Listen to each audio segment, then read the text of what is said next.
MPs plotting a Plan B Brexit are looking to this Nordic state. If all else fails, we might want to join the club with Norway. Then you're very welcome. Oh, thank you. I can recommend it. There's certainly much to admire here, but does that extend to its politics and a plan MPs call Norway Plus? Frankly, who knows? It may well be the talk of Westminster, but do we really want the sort of arrangement that Norway has, albeit with a British bit bolted on? They pay into EU coffers here and have no say in shaping its rules. Is that Brexit? It may yet be the only Brexit that can get through Parliament. In Oslo's enchanting Christmas market, I meet Norway's former Europe minister. After David Cameron called the referendum, he asked you for a favour. What was it? Well, he did. His people did invite me to come to London. He was enlisted by our previous Prime Minister, who thought a Norway-type deal would be bad for the UK. When I was asked, I did say that it's not necessarily a model that would be in keeping with the British sense of self. They wanted you to put people off. Do you think we could do something similar to Norway? Would you say, go for it, Theresa? Our experience with this model is that it's working extremely well for the economy, but it does have a democratic deficit. Some people say it's all pay, no say. We can make our voice heard in other ways, but obviously we don't have that democratic right to vote in the end. So what if Britain asked Santa for Norway Plus this Christmas?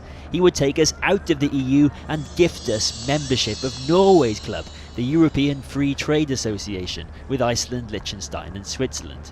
He would give us membership of the European Economic Area, which ties 3 of those countries to the EU single market. And because we've been very good this year, he'd throw in a plus, a customs union with the EU, which Norway doesn't have, to avoid a hard border in Northern Ireland.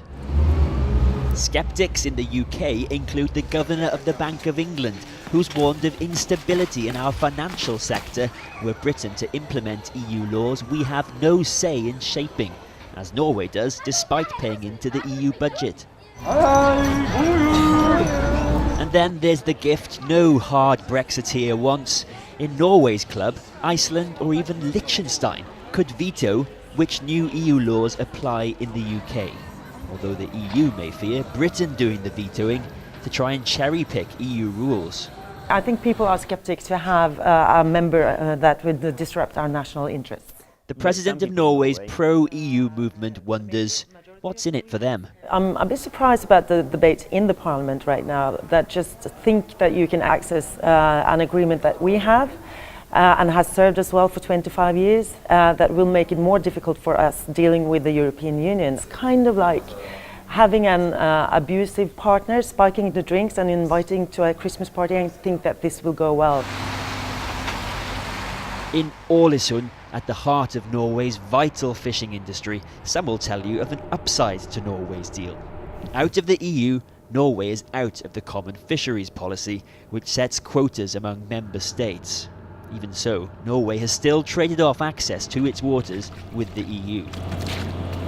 This is a very impressive vessel, Solveig. I own it together with my 2 sisters.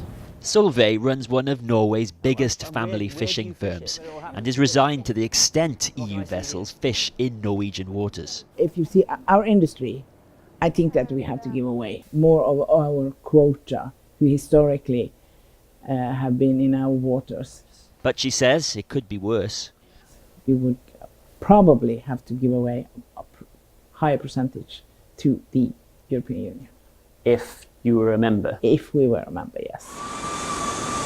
But follow some of Solveig's fish to where they go next, and you see another aspect of life outside the EU. Processed fish from Norway gets hit by EU tariffs as high as 13% for smoked salmon. For the British fishing industry, it's a warning of how brutal trade talks after Brexit could be. Where is the most common place that people are from? From Eastern Europe, in our case, it's mostly Lithuanian and from Latvia. You're also seeing the single market in action. That means freedom of movement, and the reason Norway Plus may very well falter in the UK. despite being the least economically damaging Brexit by the government's own admission.